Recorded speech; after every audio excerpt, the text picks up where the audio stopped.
Hello everybody, good afternoon guys. Ayan, mag ano na lang tayo, magkwentuhan tayo guys dahil umuulan ang day off ni Kunyang. So magkwentuhan tayo guys. Ayan, nakikita niyo ba guys yung sa likod ko? Ayan, umuulan po. Hindi po ako makapunta doon sa mall para bumili ng aking shampoo. Nakalimutan ko guys. Actually, day off namin ngayon. Umuulan siya guys, Sunday. Today is May 3, Sunday. At umuulan talaga. Maghapon siyang umulan. Kaya ang ginawa lang namin ay kumain. Hindi na kami naggala guys. Doon lang kami sa park nag-upo. Tapos bumusong ulan. So ayan. Dito pa rin. Then dito na tayo sa sa labas ng church. Nakapag-church na ako kayo ng umaga. So ngayon, dito na ako sa labas. So ayan, kwentuhan tayo guys. Kwento ko lang guys yung nakasalubong ko na kasama nating na OFW nung last week. Naka-mic tayo guys kasi yung sound ng simbahan nakukuha. So ayan, naka-mic tayo. So may nakasalubong ako guys na kasama natin na isang helper din na malapit dito sa amin. Nagsundo ako nung last week, nakasalubong ko siya guys. Tapos nakita ko siya guys na hinang-hina na maglakad.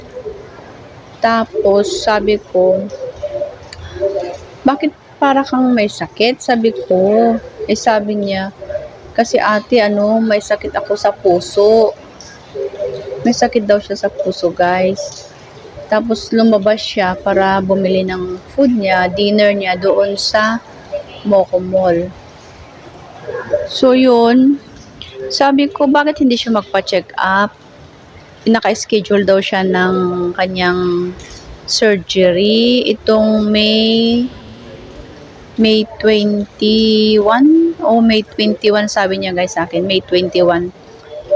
Diyan sa may Kungwa, sa may Kungwa ata. Sa heart center nila dito. So sabi ko buti siya suportado ng kanyang amo. Buti naman sabi niya, oo ate, suportado ako ng amo ko lahat sa kanilang gastos. Kasi 'di ba may insurance naman kami dito guys. Kaya lang limited ang insurance. May mga hindi sakop dun sa insurance guys. So sabi ko, bakit lumabas ka pa na bumili ng dinner mo umaambon?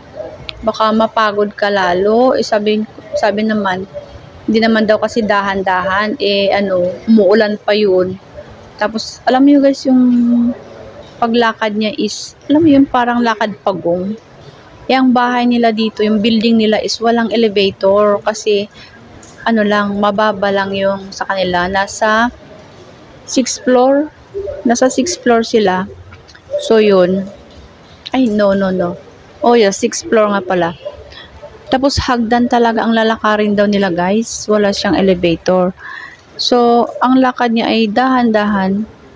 Buti nga lang, guys, maintindihin yung amo niya at hindi siya pinauwi ng Pinas na ganung nalaman na may sakit siya sa puso.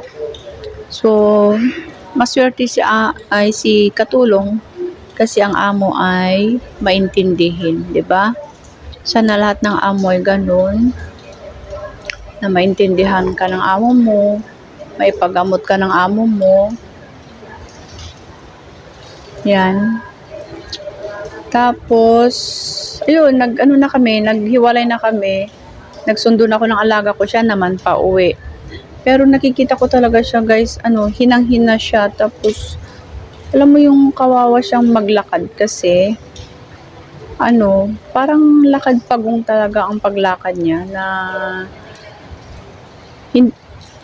basta yung itsura niya ay, ano bang tawag doon? Maputla. Maputla siya guys. Tapos, itong May 21 surgery niya, wala siyang mga kamag-anak din. May kamag-anak niya naman daw, pero hindi naman daw siya tinutulungan. So, yung amo niya lang bahala daw sa kanya. So, yun. Sana lahat ng amo ay suportado sa mga katulong na may ganitong sakit, 'di ba guys? Ako nga guys, yung amo ko, hindi ako suportado kasi 'di ba, alam niyo guys, itong tenga ko, may bukol siya diyan. Sa Pinas ko pa talaga yan pinapa-check up guys kasi ayaw ng amo ko dito yan na ipa-check up.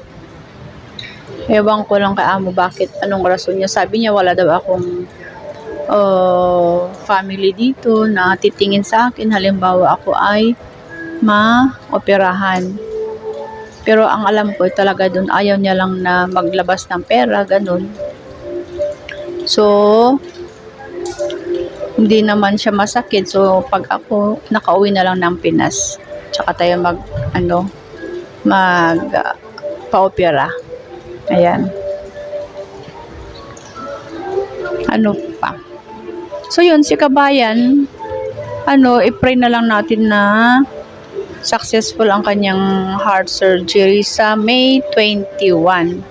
Sabi niya sa akin, ate, pag-pray mo naman ako na maging successful ang aking surgery itong May 21. So, sabi ko, oo, yan lang naman ang pwede natin maitulong sa'yo. Prayers lang, di ba? So, yun. Pero hindi naman daw siya uwi after ng surgery niya. Dito siya magpapagaling. Lahat na. So, yun. Yan lang guys ang ating kwento ngayong araw. Dahil dun sa kabayan natin na nakasalubong natin. So, let's pray for her successful surgery, diba? Para maging maayos si kabayan.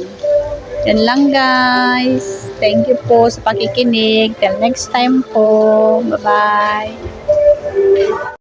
Oh, lakas oh.